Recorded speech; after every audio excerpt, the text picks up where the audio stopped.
అందరికీ నమస్కారం. తెలంగాణ రాష్ట్రంలో ప్రధానంగా జంట నగరాలైన హైదరాబాద్, సికింద్రాబాద్లో జూబ్లీహిల్స్ బై ఎలక్షన్ మీద రాష్ట్ర రాజకీయాలు మొత్తం ఫోకస్ చేసి ఉన్నాయి. ఎవరు ఒప్పుకున్నా ఒప్పుకోకపోయినా ప్రధాన పార్టీలైన కాంగ్రెస్, బీఆర్ఎస్, బీజేపీ మూడు కూడా జూబ్లీహిల్స్ మీద గెలిచి రాబోయే కాంగ్రెస్ ప్రభుత్వానికి వ్యతిరేకంగా బీఆర్ఎస్ పార్టీ రాబోయే రోజుల్లో అధికారంలోకి వస్తుంది అని చెప్తాకి బీఆర్ఎస్ దాన్ని ప్రత్యేకంగా ఛాలెంజ్గా తీసుకుంది. తెలంగాణ రాష్ట్ర రాజకీయాలు మార్పు జరుగుతుంది. బీజేపీ గెలిస్తే తెలంగాణ రాష్ట్రమే బీజేపీ చేతిలోకి వెళ్తుంది.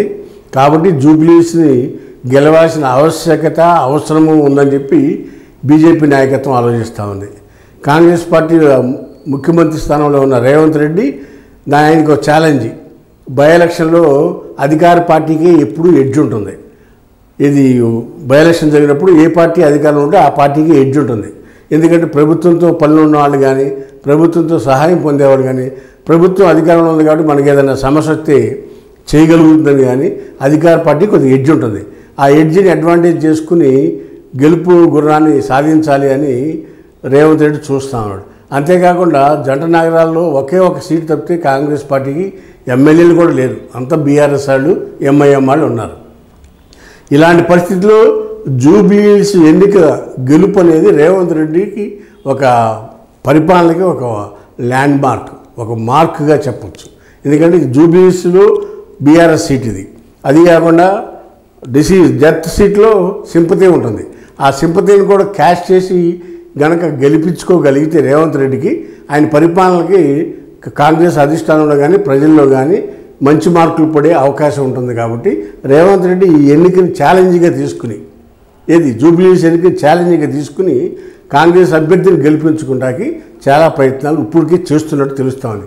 అది మరీ ముఖ్యంగా అధికార పార్టీ ఈ నియోజకవర్గ ప్రాంతాల్లో డ్రైన్స్, డ్రింకింగ్ వాటర్, రోడ్ల మీద ప్రత్యేకమైన దృష్టి పెట్టారు. ఎందుకంటే మేయరు కాంగ్రెస్ మనిషి ప్లస్ ప్రభుత్వం కాంగ్రెస్ ప్రభుత్వం, రేవంత్ రెడ్డి గారికి అది కూడా అడ్వాంటేజ్ ఉంది.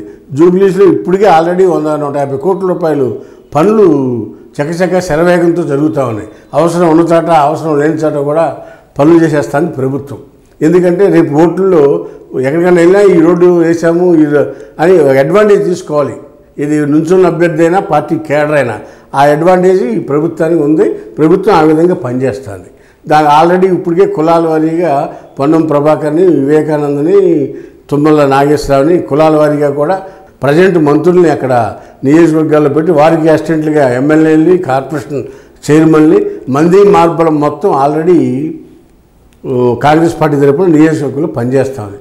దీనికి ప్లానింగ్ అండ్ డైరెక్షన్ సునీల్ కన్గోలు ఉండనే ఉన్నాడు ఎలాగో.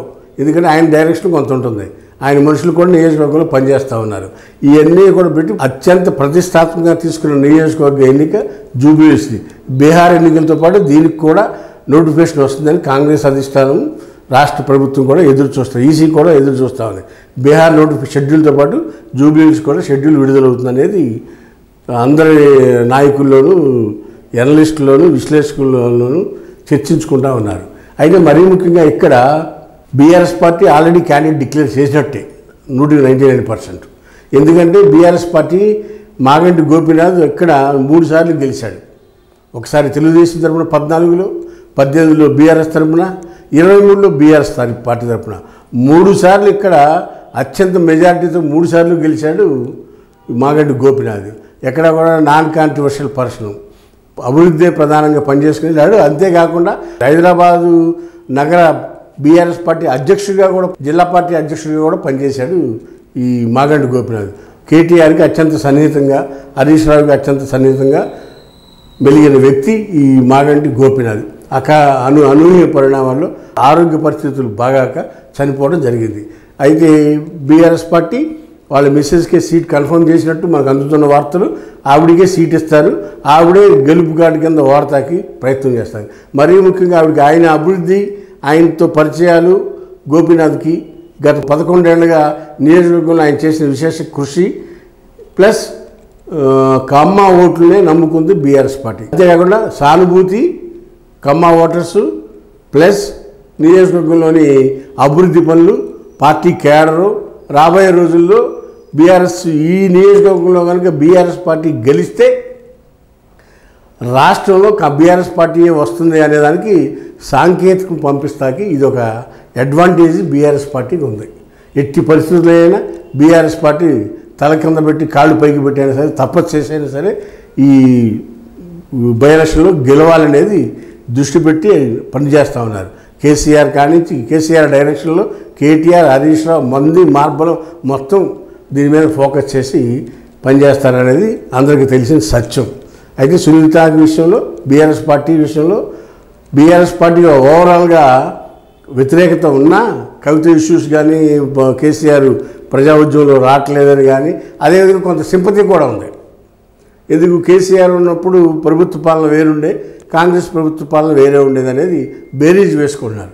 ఈ బేరీజ్లో కేసీఆర్కి పాలన మీద మార్కులు పడే అవకాశం కనపడుతూ ఉంది.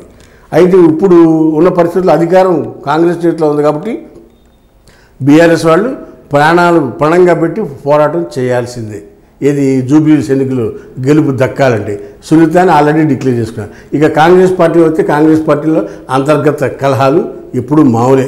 అయితే కాంగ్రెస్ పార్టీ ముఖ్యమంత్రిగా ఉన్న రేవంత్ రెడ్డి చాకచత్యంతో ఆల్రెడీ ఇంతకుముందు ఇండిపెండెంట్గా 2 సార్లు ఎంఐఎం తరఫున ఇండిపెండెంట్గా పోటీ చేసి ఓడిపోయిన నవీన్ యాదవ్ని మళ్ళా క్యాండిడేట్గా పరిశీలిస్తూ ఉన్నారు.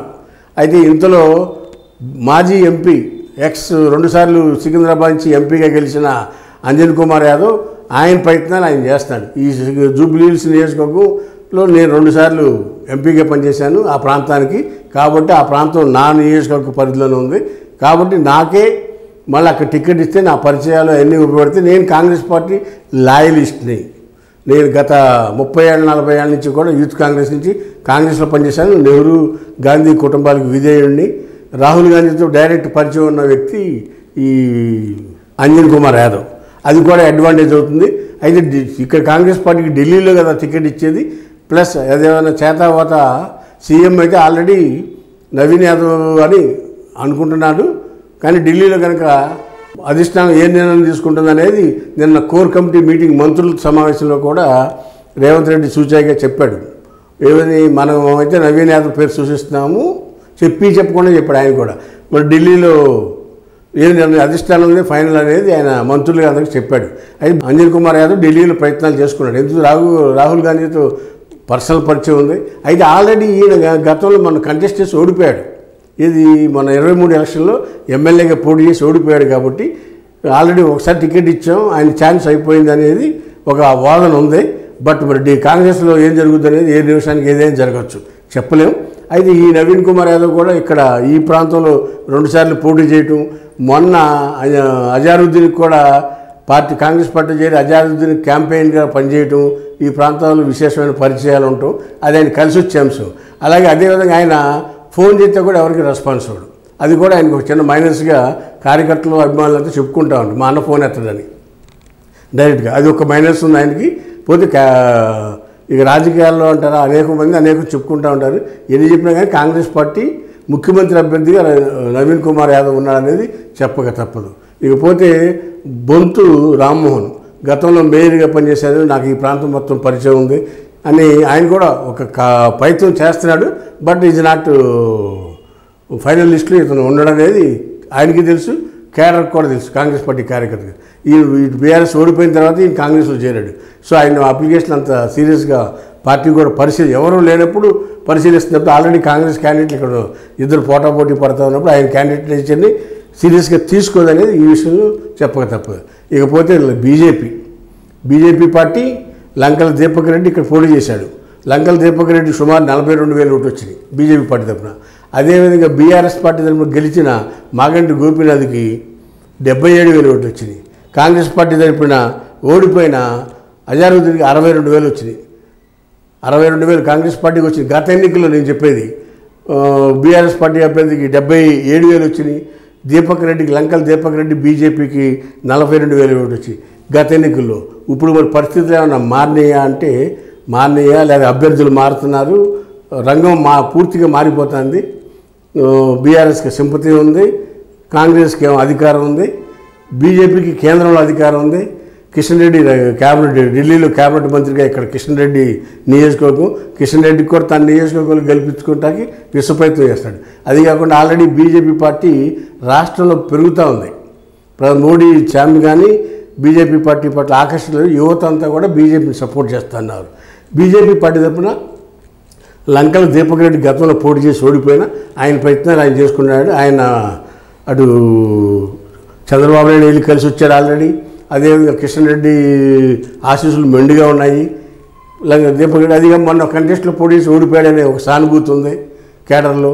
అది ఆయన కూడా ఫస్ట్ రేసులో ఫస్ట్ ప్రయత్నం చేస్తారు. కీర్తి రెడ్డి అని మహిళా విభాగం నుంచి ఆవిడ కూడా సీరియస్గా ప్రయత్నం చేస్తుంది.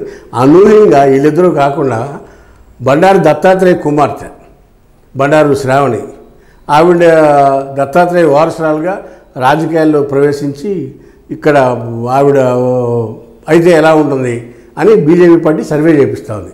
ఎందుకంటే దత్తాత్రేయ లెగసీ, దత్తాత్రేయ ఇక్కడి నుంచి 4 సార్లు ఎంపీగా పోటీ చేయటం, 2 సార్లు గెలవడం, కేంద్రంలో మంత్రి చేయటం, ఇతర రాష్ట్రాలకు గవర్నర్గా పనిచేయటం. బీజేపీ అంటే దత్తాత్రేయ అంటే బీజేపీ అన్న విధంగా హైదరాబాదు జంట నగరాల్లో పేరు ప్రఖ్యాతులు ఉన్న వ్యక్తి దత్తాత్రేయ. అటు చంద్రబాబు నాయుడుతోనూ, అటు రాజశేఖర రెడ్డితోనూ, మోడీతోనూ అందరూ ఉమ్మడి రాష్ట్రంలో కానీ లేకపోతే ప్రత్యేక రాష్ట్రంలో అందరితో కూడా కలిసి పనిచేసిన అనుభవం ఉంది. ఆయన వివాద రహితమైన వ్యక్తి చెప్పాలంటే బండారు దత్తాత్రేయ. ఆయన వారసురాలుగా బండారు శ్రావణి కూడా రాజకీయ రంగం ప్రవేశం చేస్తుందంటే మరి ఆవిడకి కూడా మంచి ఆప్షనే. కానీ మరి టికెట్ అనేది ఎలా ఇస్తుంది? ఎన్నిటికీ ఎలక్షన్ కానీ బై ఎలక్షన్లో అధికార పార్టీ పోటీగా ధీటుగా డబ్బు ఖర్చు పెట్టాలంటే డబ్బు పాత్ర ప్రధానంగా ఉంటుంది. ఇక్కడ ఇవన్నీ ఈ ఆస్పెక్ట్లో ఉన్నాయి. మరి బీజేపీ వాళ్ళు ఏమి నిర్ణయం తీసుకుంటారో చూడాలి. అటు దీపక్ రెడ్డికి ఇస్తారా, డబ్బు పెడతా అన్న కీర్తి రెడ్డికి ఇస్తారా, లేకపోతే లెగసీ ఉన్న దత్తాత్రేయ కూతురు శ్రావణికి ఇస్తారా అనేది అది వాళ్ళ అంతర్గత విషయం. ప్రజల్లో అయితే చర్చలు ఈ 3 పేర్లు నడుస్తూ ఉన్నాయి. ఇకపోతే ఇక 4వ అంశం ఏంటంటే ఇక్కడ ఇండిపెండెంట్లు కూడా ఎక్కువ మంది ప్రభుత్వానికి వ్యతిరేకంగా పోటీ చేసి ప్రభుత్వం నుంచి హామీలు పొందాలని, అది కులాల వారీగా, మతాల వారీగా, నిరుద్యోగస్తుల తరపున ఇలా రకరకాల పేర్లతో ఇండిపెండెంట్లు పోటీ చేసే అవకాశం బట్టి ఇక్కడ ఎక్కువ కనపడుతుంది. ఎందుకంటే ప్రభుత్వాన్ని ఎలక్షన్ అప్పుడే నామినేషన్ చేసి ప్రభుత్వాన్ని వాళ్ళ డిమాండ్లు, వాళ్ళ ఆకాంక్షలు నెరవేర్చుకోవాలంటే ఇండిపెండెంట్ కంటెస్ట్ అయితే ప్రభుత్వం బతిమాలుతుంది తప్పుకోమని. అవసరం ప్రభుత్వానికి కాబట్టి ప్రభుత్వం బతిమాలుతుంది. ఆ అడ్వాంటేజ్ తీసుకుంటే ఇండిపెండెంట్లు ప్రయత్నాలు చేస్తూ ఉన్నారు. వేసి చూద్దాం. రాబోయే రోజుల్లో జూబ్లీస్ షెడ్యూల్ ప్రకటించినాక కొద్ది రోజుల్లోనే ముఖ్యమైన నాయకులు, పోటీదారులు, రేసులో ఉన్న వాళ్ళు ఎవరు చెప్పుకున్నాం, ఎవరు ఫైనలైజ్ అయిపోతుంది షెడ్యూల్ రాగానే. వేసి చూద్దాం కొన్ని రోజులు. బట్ ఇప్పుడు ఉన్న ఫీల్డ్ గ్రౌండ్ అయితే ఈ విధంగా ఉంది. ఎక్కువ సర్వేల్లో కేకే సర్వే అయితే బీఆర్ఎస్ చూపిస్తూ, లోకల్గా ఉన్న సర్వేస్లో కాంగ్రెస్ పార్టీకి ఎడ్జ్ కనపడతా ఉంది. కేకే సర్వేనేమో బీఆర్ఎస్కి డిక్లేర్ చేసి చెప్తా ఉన్నారు. అంతర్గత సర్వేల్లో, లోకల్ సర్వేలు, సునీల్ కంగోల్ సర్వేలో కూడా కాంగ్రెస్ ఓటు పెరిగిందని చెప్తున్నారు. ఎందుకంటే మొన్న కూడా 15,000 తేడాతో ఓడిపోయారు. ప్రభుత్వం అధికారంలో వచ్చిన నియోజకవర్గంలో అభివృద్ధి కార్యక్రమాలు విస్తృతంగా జరుగుతాయి. అంతేకాకుండా అధికార పార్టీ కొంత ఎడ్జ్ ఉంది. అన్నిటికన్నా ముఖ్యంగా రేషన్ కార్డ్స్ విస్తృతంగా ఇచ్చి 3 నెలల బియ్యం ఒకేసారి ఇవ్వటము, రేషన్ కార్డులు అడిగినట్టుగా రేషన్ కార్డు ఇవ్వటము, ఇది ప్రభుత్వానికి ప్లస్ పాయింట్గా చెప్పవచ్చు. ఇక్కడ ఈ అర్బన్ ప్రాంతం నియోజకవర్గం కానీ రైతులు లేరు కాబట్టి రైతులకి సంబంధించిన వాళ్ళు ఉంటే వాళ్ళకు కూడా రైతు బంధు పథకం 6,000 రూపాయలు 9 రోజులు 6,000 కోట్లు, ఎకరానికి 6,000 చొప్పున ఇవ్వటం అనేది కూడా వ్యవసాయ సంబంధిత ఆధారం ఫ్యామిలీస్లో కాంగ్రెస్ ప్రభుత్వం పట్ల ఒక సానుభూతి, కొద్దిగా కన్సర్న్ ఉన్నట్టుగా కనపడతా ఉంది. వేచి చూద్దాం. వారం రోజుల్లో ముఖ్య చిత్రం బయటకు వచ్చేస్తుంది. హాయ్ ఫ్రెండ్స్, మా ఫ్యూచర్ టుడే ఛానల్ చూస్తున్నందుకు చాలా థ్యాంక్స్. మరిన్ని లేటెస్ట్ వీడియోస్ కోసం వెంటనే సబ్స్క్రైబ్ చేయండి. అలాగే ఈ బెల్ ని కూడా రింగ్ చేసేయండి. మా లేటెస్ట్ వీడియోస్ నోటిఫికేషన్స్ అన్నీ మీ మొబైల్లో వస్తాయి. మా వీడియోస్ మీకు నచ్చితే లైక్ చేయండి, షేర్ చేయండి, నచ్చకపోతే కామెంట్ చేయండి.